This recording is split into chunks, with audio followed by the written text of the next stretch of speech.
Welcome to Talking with Tech. My name is Chris Bouguet, and I'm here with Rachel Madel. Rachel, what you got for us this week? Chris, we have a listener question that we're going to answer. I feel like this is a really good question, and ironically, right before I hopped on, one of my SLPs on my team asked me this question, basically. So I was like, this feels like I'm killing two birds with one stone here. So this question comes from Margaret.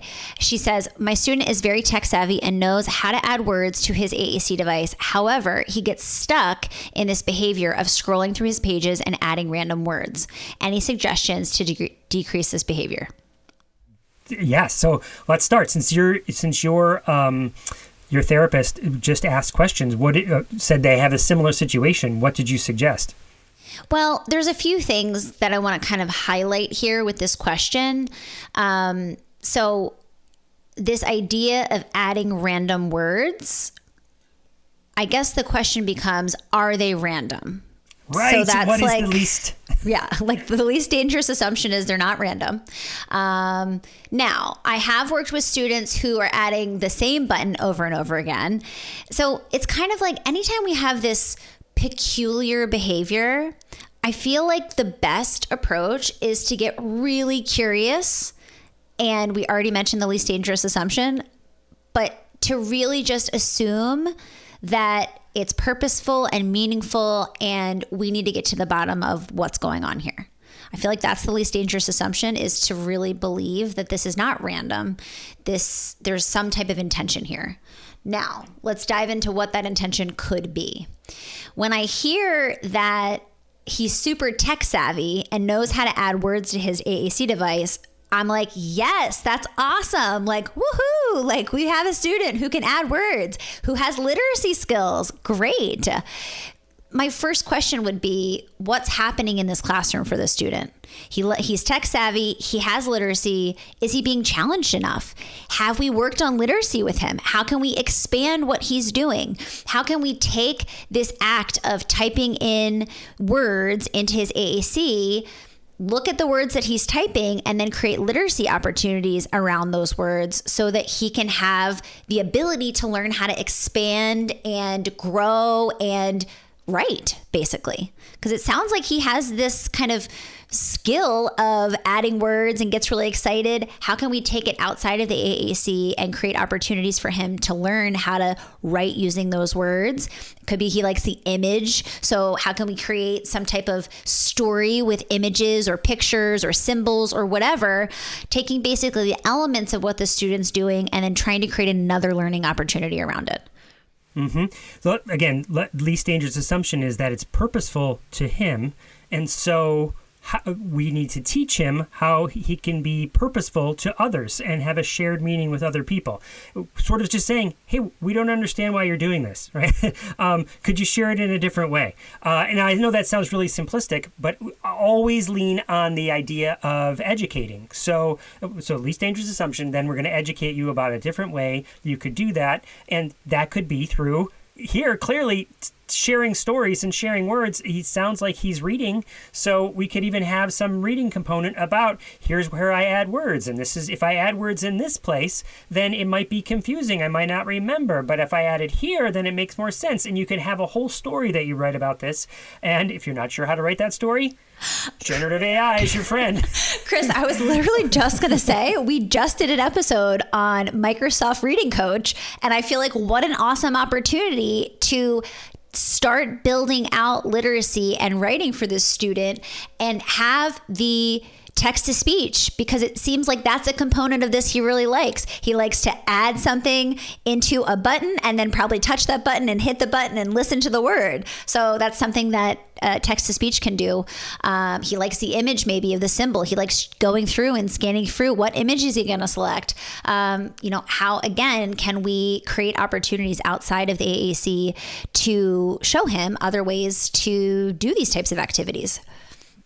Absolutely. So we mentioned creating stories and reading stories about, instead of doing it here, do it here, right? Instead of using this tool to get that auditory feedback and type it out and come have an image, do it here because it can share it with others. And then, like you said, expand that into other writing opportunities. And the other thing that leaps out to me is making a short video about that as well. So from a universal design for learning approach, think about what are the different multiple modalities I could use to represent this concept that I'm trying to teach him. So I can make stories in one way and I can make stories in another way. I can make stories with slides in Book Creator or Google Slides or PowerPoint. I can use generative AI to help me come up with those stories,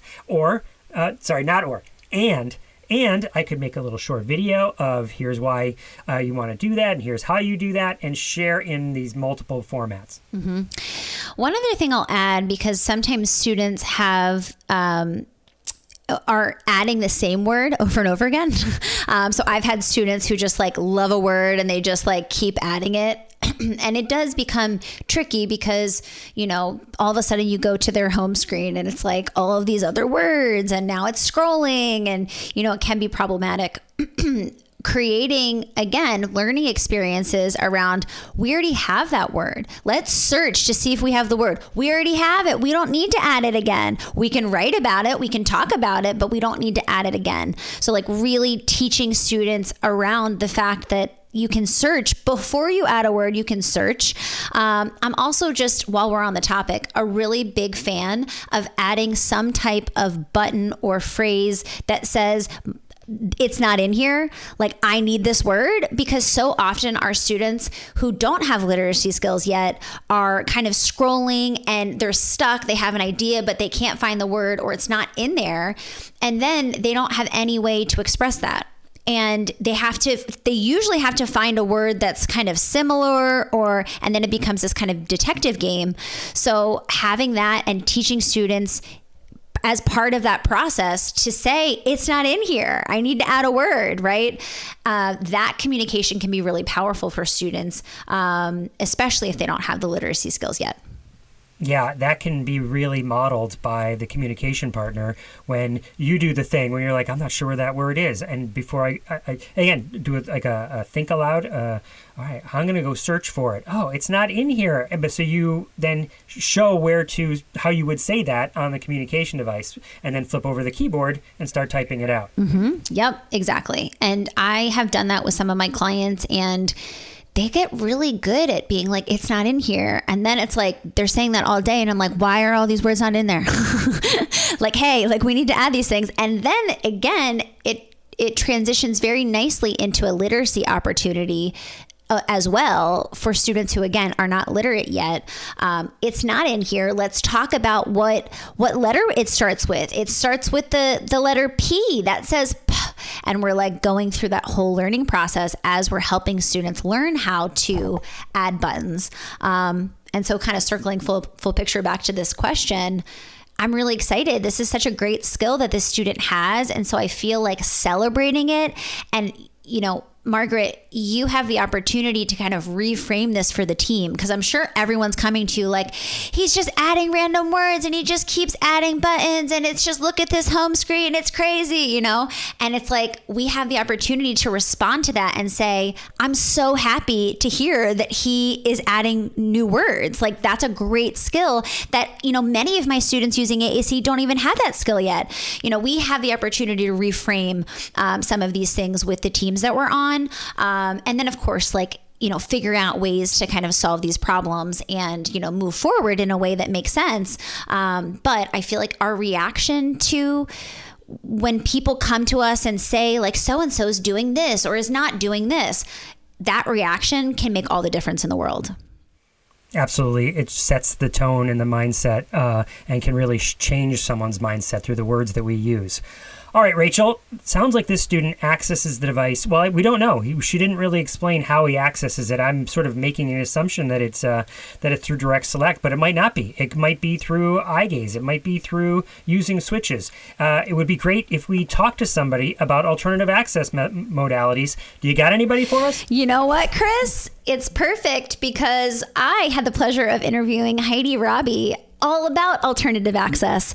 Heidi is a fantastic clinician and has a specific specialty and expertise, I'd say, in alternative access. And it's an area of our practice where many SLPs feel daunted and overwhelmed. Even our AAC SLPs are like, oh, alternative access, I'm not exactly sure. It doesn't come up all the time in our work. And so I'm really excited that I had Heidi on. This has been a long time coming, coordinating when I was going to have Heidi on the podcast. She finally came on, and I had the pleasure of interviewing her. So I'm super excited to share my interview with Heidi Rabe.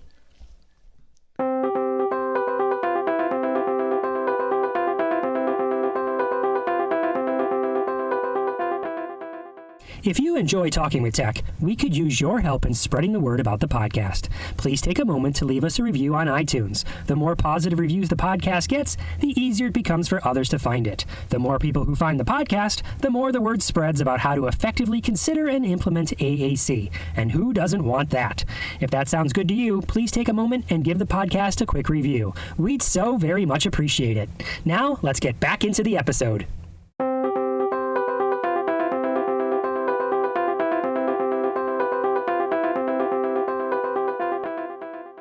Welcome to Talking with Tech. I'm your host, Rachel Madel, joined today by Heidi Rabe. Heidi, I'm so excited to have you here. Thanks. I'm excited to be here. This has been a long time in the making, so I'm super excited to dive in. First, just tell our listeners a little bit about who you are. So, like I said, my name is Heidi Rabe. I have been a speech path for over 20 years. I try not to think about that. Sounds like a long time. It is a long time. Yeah. So let's go with a long time. And I have always worked with clients, children and adults with developmental disabilities and complex bodies. So I specialized during my CF and never looked back, basically. And I now also have branched out to working with kids who are verbal, especially on literacy and just higher level receptive expressive skills, because the underlying therapy skills are the same. So I've kind of taken the opposite path of a lot of people. Yeah, I was going to say, it's really rare to hear, like, I dove into AAC at the beginning of my career. I feel like it's usually opposite. Like, I was, doing more general speech therapy, and then I got interested and passionate about AAC and kind of sought that out. But you had exactly the kind of opposite trajectory. I did. I was really lucky that my grad program had a class in AAC, which... Yeah, it didn't happen in the late 90s. Unfortunately, It's still not 100%, but that was not a thing in the late 90s. And I took the class and I fell in love with it. My grad program also allowed you to specialize in neuromotor disabilities and neuromotor speech. Yeah, like cognitive neuro. Yeah, which also it doesn't do anymore. But I took all of the classes on neuromotor speech for kids, and just got really, really interested in the neuro piece of things. And then my practicum was with clients in a special ed school that were AAC users. So it just kind of feels like it was a very natural progression for me. Yeah. So part of the reason I wanted to have you come on, Heidi, I mean, you're a very accomplished presenter and have really shared a lot of the work that you're doing. We talked about alternative access, and I know that that's an area that you have a lot of experience in, specifically with scanning. And it's definitely an area of our field where I think a lot of clinicians feel very daunted and overwhelmed. It's something where I think as a field, we really need to understand a little bit better. Even myself as a clinician, when I was first starting with AAC, I was like, I'll do AAC, but not if it's a kid that doesn't have direct selection, abilities, only because I was like, I don't feel like I'm qualified to, start trialing, and I don't know even where to begin. And then of course I figured out what I didn't know and how to find out the information that I didn't know. But even myself, I was so nervous with kids that weren't using direct selection, and alternative access just felt so daunting. So I guess let's just dive in and talk about that. Let's start with just what are some of the signs that students do need alternative access? So that's a really good question. I look at it in terms of, can they reliably select from an array size that they need to be able to communicate. So if is their motor reliable? So can they touch the symbols on a paper or on a device, even, or are they having difficulty even when they have a key guard or a touch guide with them? So if they're still having that difficulty, then I start looking at alternate access. A lot of my clients are in wheelchairs and have have CP or rare genetic conditions, so it's a little bit more obvious, but I do think it's an underutilized access method. Absolutely. I love how you said the word reliably, because I feel like that's such a huge piece. And there's a lot of subjectivity when it comes to this idea of reliably. But ultimately, it does have to be reliable. And I've worked with so many students or done consults, and I'm like this isn't reliable as far as their fine motor being able to access with touch or direct selection. And so I love that you kind of specified this idea of reliable. Thanks. Yeah, it is so important. Yeah. The other thing I wanted to touch on is this idea of that you mentioned of kind of robust vocabulary. I think a lot of times what happens is when students are using direct selection, they can only do it with super large icons, which inadvertently limits access to large, robust vocabularies. So can you speak to that a little bit? Because I think that's an area where it's like, yes, like they can direct select with, 3 buttons on a screen. But then we're using that and we're ultimately not allowing for or giving access to robust vocabulary. Right. Yeah. And we're not thinking about the motor load. Because if you have 3, 4 buttons on the screen, in order to have a lot of vocabulary, you need to have a lot of touches of the screen, which is a huge motor, executive functioning, and cognitive load. So when clients can only access that is when I think about scanning and really think about parallel pathways. So it may be a partner-assisted scanning that we're using and teaching the system that we think they're going to be eventually. And if you have a formal partner-assisted scanning book, then you can access and teach them the pathways, do one hard thing, and give them access to robust vocabulary while they're learning the motor skills. So even if if you think they may be a direct selector eventually and are working on refining those motor skills, it's not an either or, it can be an and. That's a really good point. For those of our listeners who are like, what is she talking about when she says partner assisted scanning? Can you just define that? Absolutely. So in partner assisted scanning, the partner is basically functioning like the communication device. So they are offering the choices at a consistent rate. So and that is one of the main types of scanning. So you are offering the choices. Usually there's a book to tell you, but you can do on the fly. When you're doing that, it's very important that you preview the options and then present them in exactly the same way. So that, and with pauses, and you're reading then the client's body language, or if you have like an actual accept reject, like a yes, no response, they're saying yes, no, you're moving on to the next choice. So you can use that to teach the concept of scanning too, and give them more vocabulary. So really, like I said, the partner is acting like the device and offering the choices. And even for my students who are using alternative access, particularly eye tracking, partner assisted scanning is a really good skill to teach kids because, as when we're using eye tracking, it's very fatiguing. So by the end of the day, after students have sat in school all day in front of their devices, they might not have the energy to communicate with their eye tracking system. And so having the ability to use partner assisted scanning opens up a lot more communication opportunities for students. So that's something that I definitely recommend for all of my all access students. I feel like should have some type of foundational partner assisted scanning so that when either the device isn't available or they're really tired, we have some type of alternative way for communication to happen.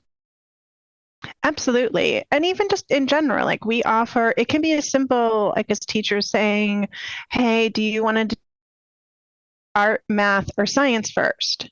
Do you want to do art? And then look, math, science. Yeah. All right. So, I mean, it can be something really formal, and it should be especially for alt access systems, but I think it's an underutilized just method in general of choice making and just our interaction with AAC users.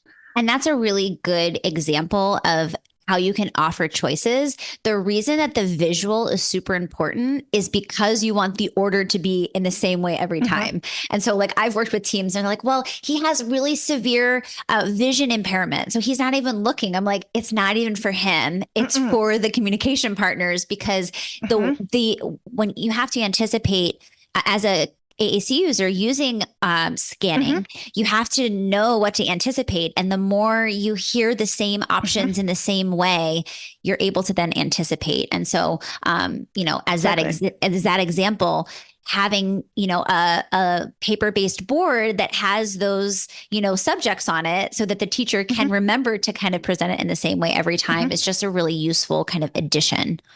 Yeah. And in my sessions, I write it down. Whenever, like if I'm presenting the options that we have for the day, I write the choices down so that it doesn't tax my auditory memory, and then I give them the same way. Exactly. I know. I have a bad memory as well. Yeah. Okay. Yes. So kind of going back to the scanning, we're talking about this idea of setting up students with these kind of alternative systems. Sometimes students are using things like pod books, which are very robust, and other times we can use it as kind of an adjunct to another system, maybe a high-tech system that they're using. Let's talk a little bit about the affirmative response, because that's a huge part of scanning. And how can you find that reliably? If you're working with a student that has a very complex body, how do we figure out what the yes response is? That's an excellent question. I give preference to and try to get a conventional yes/no. So if they have head movement, Gail Porter is big and Linda Burkhardt are big on having single message devices, a tiny one at their cheek and one at your chin, so that you can teach those motor movements. Many of my clients, unfortunately, aren't able to do those motor movements or do them all the time, and we can't distinguish which ones. So if you can't do a conventional yes/no, then I work with OT, PT to decide what body part do they have the most control over. And then often I'll put a single message device near that body part for yes, and I start with yes. If that doesn't work, then I will also just read their body cues. Some of our clients, when I've started out really early on with partner assisted scanning, like one at a time, then they may reach for the thing that they want and show no response for the thing they don't want. They may lean forward. They may smile. There might be a breathing change, and giving them very specific feedback of, oh, I saw you do this. I think it means yes.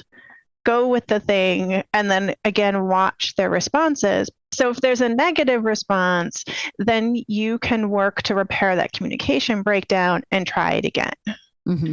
Yeah. And I love how you mentioned some examples of something as subtle as a breathing change, because we have to get really, really granular when we're thinking about how our students are responding, because sometimes even the slightest of motor movements is really, really challenging. And so it can take a long time sometimes to get to know a student and to practice and to kind of see. I love the fact that you mentioned this multidisciplinary team. Like, these cases are the ones where you want to be reaching out to your PT and OT and kind of get all hands on deck, just to make sure that we are really looking at the full picture as far as the motor, figure out what would be a good thing to practice. Because, I've worked with PTs, or I've worked solo and then realized like I was practicing, with their not dominant side and all of these things. And so I learned like my lessons the hard way. Like, okay, like just reach out and make that extra effort to collaborate with the team to get as much information up front as possible. And then it just makes the trialing process a lot easier. It does. And then also thinking about with that affirmative, shaping that and eventually that becoming a switch spot for switch scanning on a communication device in an SGD. Mm-hmm. And I love how seamlessly that transitions. So we can start with something that's a little bit less robust and a little bit more, foundational in nature, and then always be thinking about how can we transition eventually to something that is more high tech and more robust ultimately. Mm-hmm. Right. And we also can start with robust, like there, just to be clear, there is no concrete starting point. Some clients need that starting small and building, especially as their motor skills build. And some clients, if you have a good switch site or 2 switch sites, you can start pretty robust from the start. Mm-hmm. That's a really good point, Heidi. Can you talk about this idea of 2 switches? Because I know that's another area of potential confusion for people. Yes. So we talked a little bit about partner assisted scanning. So usually when accessing a communication device, which is switches, you either have 1 or 2 switches. So, and there's different types of scanning patterns. So there's automatic, which usually is done with 1 switch, where the device is presenting the choices at a consistent pace. And then when the person hears it, they touch the switch to say which one they want. So they may hear stop, go, hello. They think, oh yeah, that's the one I want. And then they touch hello, the device says hello. So or you can, with 1 switch, you can also have what's called sometimes called an inverse, sometimes called a hold scan, where they hold the switch down until they hear the one they want and then release. The challenge with single switch scanning is timing. The device is always controlling the timing. Mm-hmm. I will admit I have a preference, if possible, physically to do 2 switch scanning, even though it does take has more of a motor load and you need more motor control. The client is always in charge of the scan pattern and in charge of the scan rate. So usually you're doing what's called step scanning. So you have a mover and a chooser. Your mover is moving along your choices. So more, stop. So they're hitting the switch every single time to move the choices along.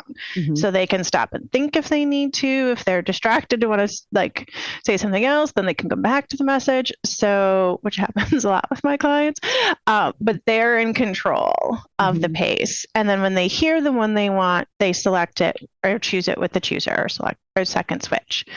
And that can be done either in a linear pattern, which is 1 by 1, which I generally get away from as soon as possible because, again, the motor load, and go into what's called a group pattern. So the word that you're hearing is representing a group of other words. And so that's where you're kind of scanning through, I guess they wouldn't be columns, but rows. It could be rows, it could be groups. So you can have row column, so you can scan through rows, or you can have groups. So some devices have a quarter of a page, like Core Scanner has 8. My PRC Saltillo has 8 they call them blocks, 8 blocks on that. Really, technically it's 8 blocks in a row, so 9 on a page. But you can or you can do it as columns. So there are a lot of different options once you get into a group. The concept is just that the first word, that audio cue, represents something else. And so when you're starting off, I obviously know there's a lot of different moving pieces and seeing how a student responds, but are there any strategies that you've learned kind of off the bat to be more successful? Because there's a lot of moving pieces with trying to optimize this type of an approach.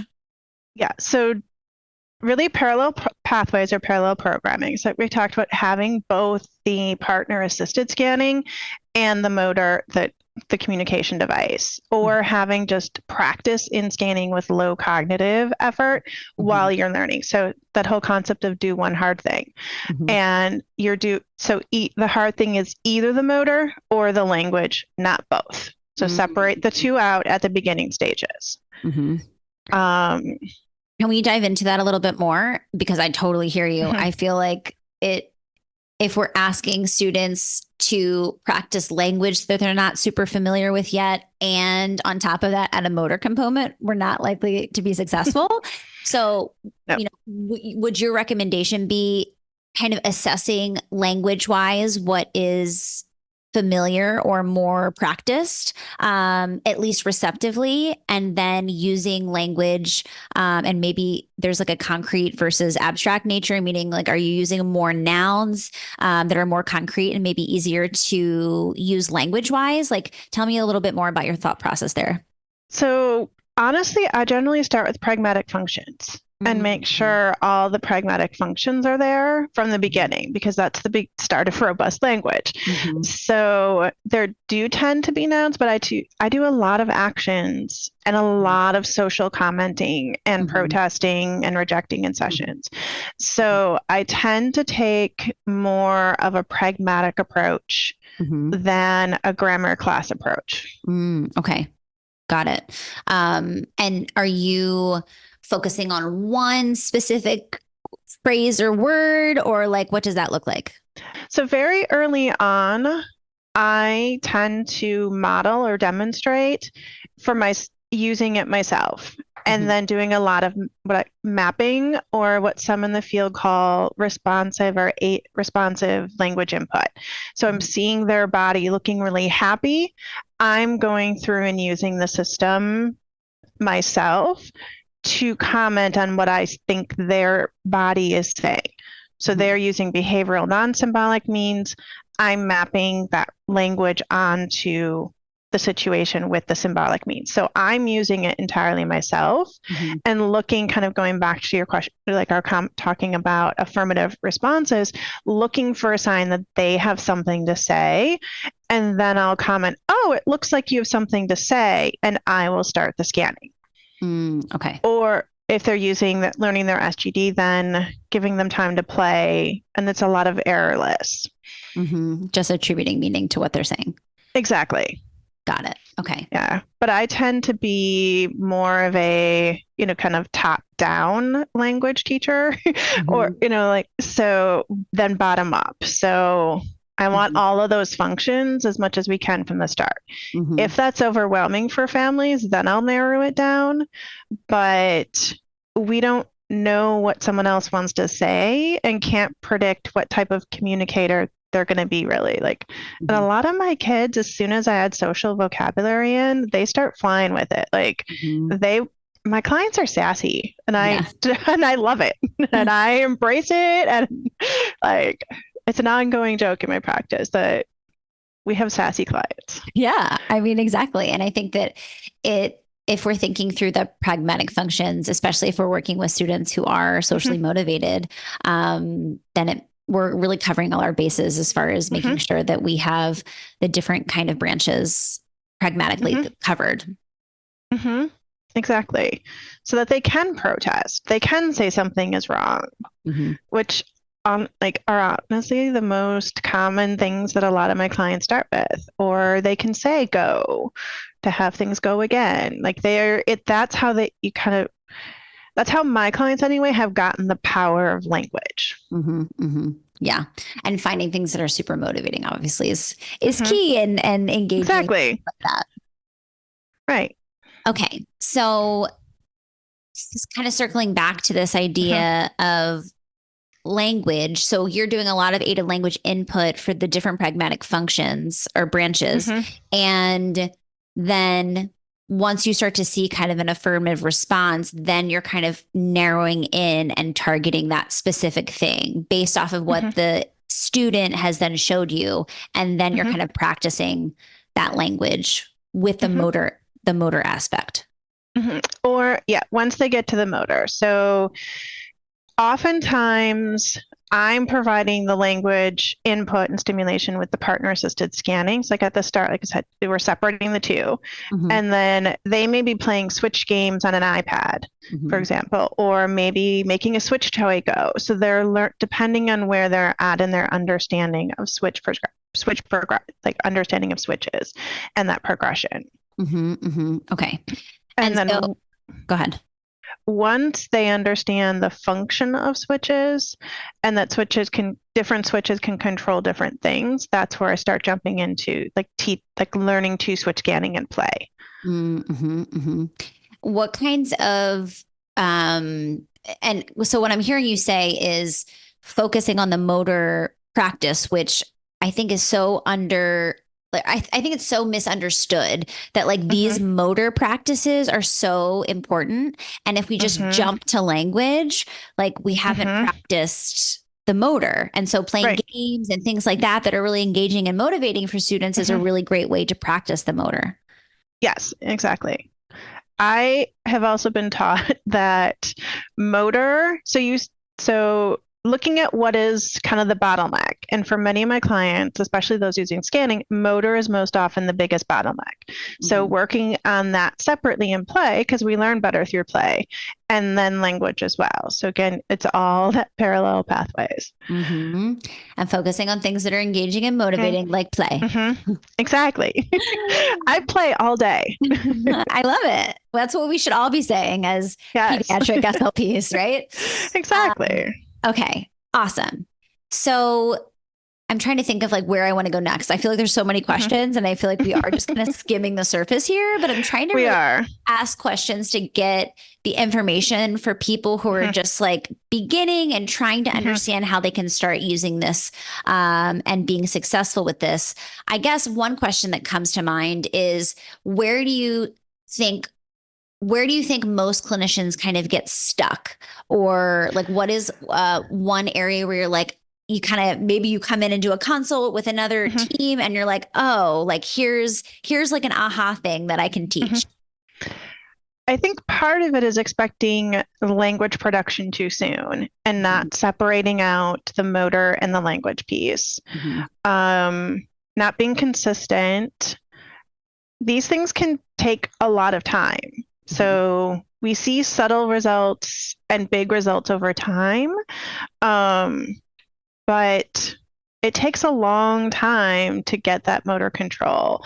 And I think it's also hard for newer clinicians or people who aren't as familiar with scanning to know what to look for in an SGD, an AAC device, that you shouldn't just put the access method to scanning on one that's developed for touch, because the language that you need is going to be later.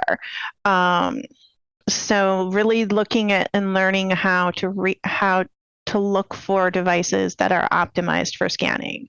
There's this thing called the dynamic triangle that you want the most important vocabulary first. So if you're starting to develop even a partner-assisted scanning, you want the most commonly used vocab first because you want to lessen the motor load.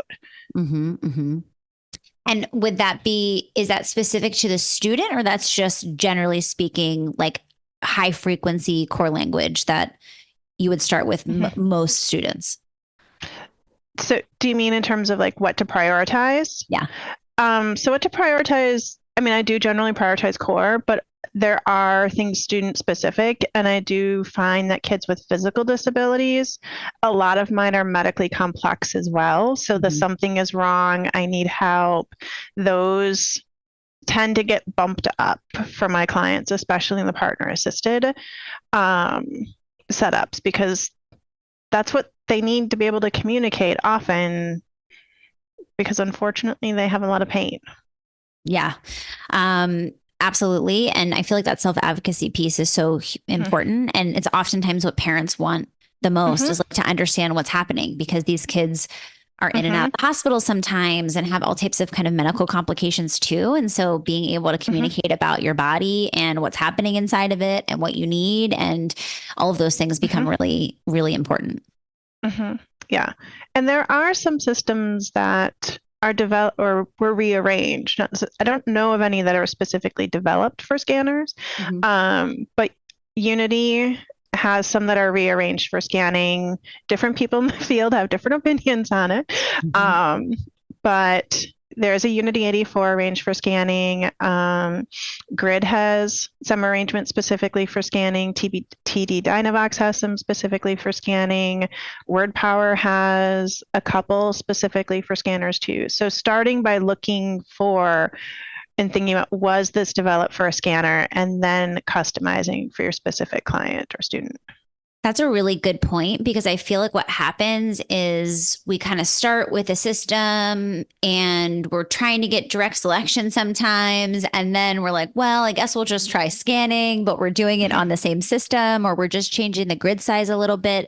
And so I like that recommendation of trying to get really clear about systems that were set up with scanning in mind, because they are set up in a different way. And I forgot to mention Core Scanner obviously is intended for scanners. But I will say I have 2 clients using Core Scanner.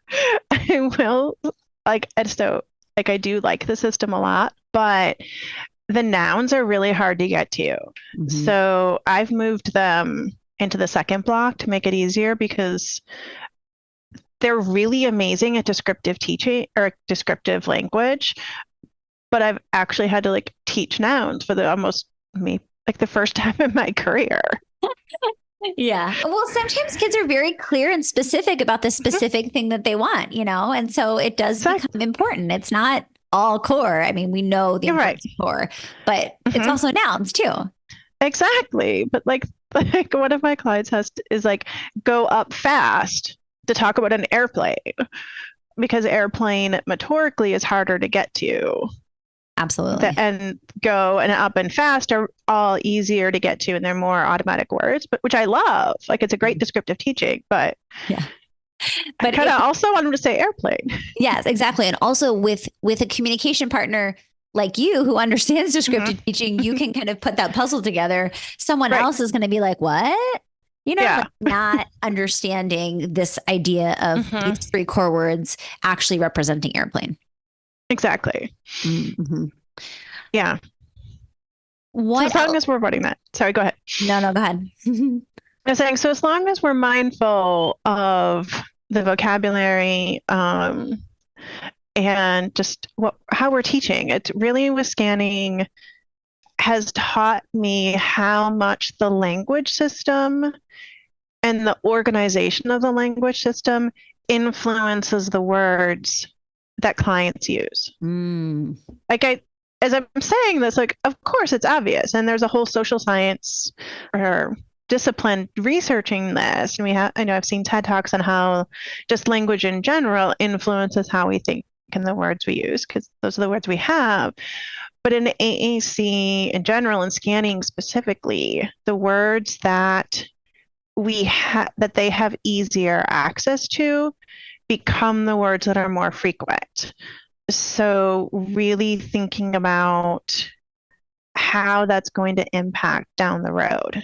This is kind of blowing my mind, if I'm being honest. It is so intuitive, but as I'm thinking through this, it's, and I don't even know that it's super specific to just alternative access either, right?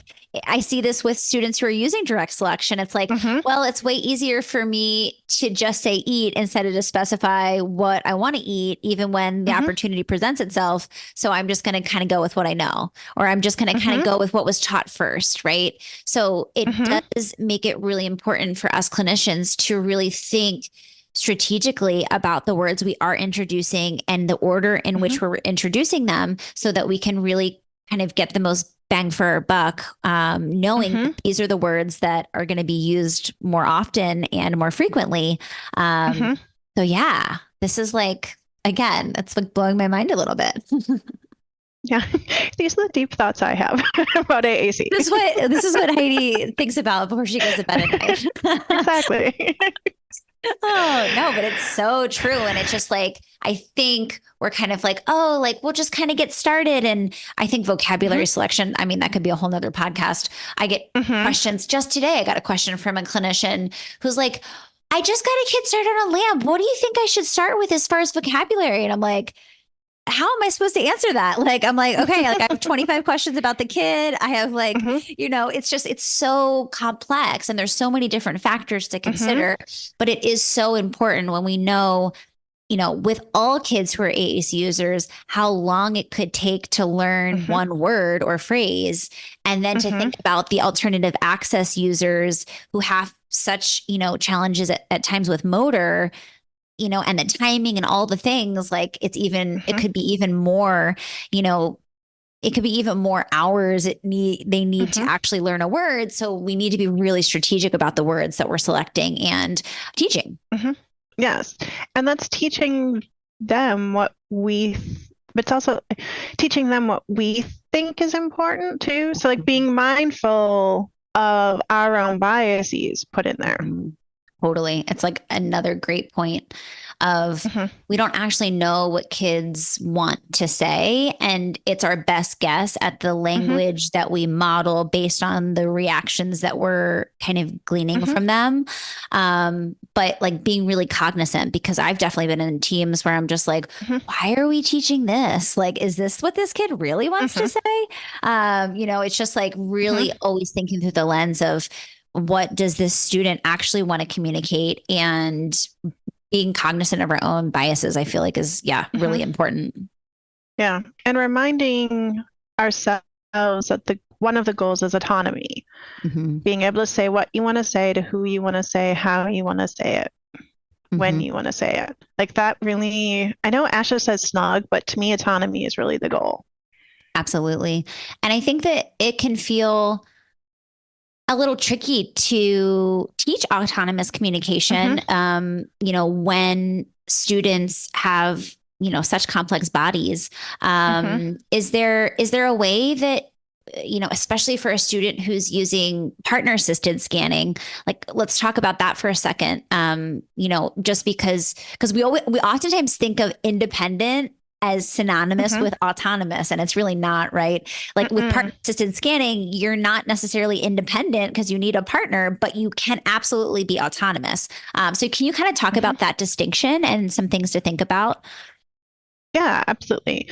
And I think, and it is a really important topic because, like you said, autonomous and independent, and I'm going to throw in there authentic since that's the name of my practice, are not, and part of why I chose that name as my practice of authentic expression is that it's still coming from the person. So language has a constraint of a set number of words. We have a set number of words in our vocabulary. So whether you're using an AAC system or whether you're using partner assisted scanning, those are the words that are being presented to you. And you can still select, so you're still using a yes, no response or accept, reject in partner assisted scanning to express your message, but your body may not be able to access the switches, or you may be in the pool, you may not be in your wheelchair, like for whatever reason, or just having a high tone, tough day, that the partner is still offering the choices and you're still accepting, rejecting. So the partner is functioning like the communication device would. So, and that kind of circling back to why it's so important to have actual written out partner assisted scanning and being consistent, because then that's their language system or one of their language systems. It's still coming from them. We're just doing the job of the device. One other thing that we haven't mentioned that I feel like is super important to kind of that point is always having an option of at the end of or something else, right? So if we give options, we have to always be cognizant to include or, something else that's not here, right? Because it could be, we give 4 choices and it's like, no, none of those, right? None of those. Yeah. Yes. Yeah. And that's a really great point. We need to give the option of none of those, as I usually give it as the last one. And then after they make a selection, I will often continue it with, I have more to say. That's all I have to say. Or, oops, that was a mistake. So giving that option also of, hey, that wasn't the one I wanted. And I always put more to say to begin with, because I want to be kind of not subliminally, but subtly encouraging the person to have more to say. Like I have the expectation you have more to say, where when you start with that's all I have to say, even if they're at the one word level, that is sending them the message that you should be done. I love that distinction. And it is very subtle, but you're so right. Circling back to what words we teach first, and the easier the words are to access, the more likely we're going to hear those words. I mean, it's the same thing. If it's easy to say, I'm all done, then it's like kind of like when we're at the gym, it's like, like I'm all done on these crunches, like I'm done. Versus if it's like, not an option until later, we're like, okay, like I'll keep going. I've got it. So that distinction is really, really powerful. Yeah. And it's sending them the message that we're here for you. We're creating this space. We want to hear what you have to say. Keep going. Absolutely. This has been so great, Heidi. Is there anything else, any other, gems of wisdom or strategies that we haven't covered that you think are relevant to alternative access or specific to scanning? The thing we haven't covered is scanning on an iPad. That scanning on an iPad, just because this iPad has it, doesn't mean it's going to work well. True. Honest. Absolutely. I've experienced that firsthand. Yes. And some of the apps require you to have in-app scanning, which then, at least historically, my interface isn't playing well with my iPad to test it out right now too. Then if you're trying to have the native scanning, you have to switch back and forth a lot. So I tend to use the iPad for scanning for games. And if we want scanning, then I tend to use a dedicated device. Yeah. I mean, when we're thinking about students that need alternative access, it's just like long term, like these systems were designed for alternative access. And it is amazing that we now have those options on an iPad and that technology continues to improve, which is really exciting. But ultimately, when we're thinking about long term success for our AAC users who are alt access users, then absolutely, I would agree with like getting a dedicated device and you have then all the support and all the help that you need and all the things. It's a lot easier. Yes. Yeah. You're not dependent or things aren't changing and being messed up if you have an iOS update that has little glitches in it. Totally. Which you're not losing your communications. Those iOS updates are so annoying to me. Yes, especially they are. And you have lots of iPads. I'm like, oh gosh, okay, let's go. Yes, yeah. The other thing we didn't really talk about is that some people can use just straight up visual scanning, so not having auditory cues. And what we've talked about is all auditory scanning. So most of my clients need auditory. They benefit from the visual, but they're all auditory learners. And when you're doing that on a communication device, it's important to have one voice, the preview voice being very different from the speaking voice, and ideally quieter and going through a personal speaker, because partners get very confused and respond to the preview voice if they're similar volume. What another great hack there. That's really smart. Having two different voices for those. Makes a ton of sense for just streamlining communication with a communication partner, especially one who's not as familiar with AAC. Exactly. Then you know which voice is talking. I love it. Okay. These are all really great. I'm so happy that you came on and shared all your wisdom. Is there anything else that you can think of? Those are kind of the big things for me. And there's so much to kind of dive into here. I'm so excited that we had an entire episode dedicated to alternative access and specific to scanning. I feel like it's an area, like I said in the beginning, that can feel very overwhelming and daunting. I guess my last question, Heidi, is that even after all of our listeners who feel daunted listen to this, where do they start? Like, what's a good place to kind of just like dip your toe in the water to get started with alternative access specific to scanning? I mean, in terms of like teaching a client or learning more? I would say just starting with that client on their caseload who they've been like, I don't know what to do with this kid. Like, what can they now go and start doing with that case? I would say using a single message device or a switch and keep it working with your OTPT, finding a spot for it, keep it there for at least a month, take data on it and see how it goes. And then if you need to, move it. Perfect. So yeah, really refining that affirmative response and getting that motor practice for the switch, I think, makes a lot of sense. And there's a lot that you can do with just that within your sessions. And that's really the practice to kind of really get started. And then we can expand from there. Exactly.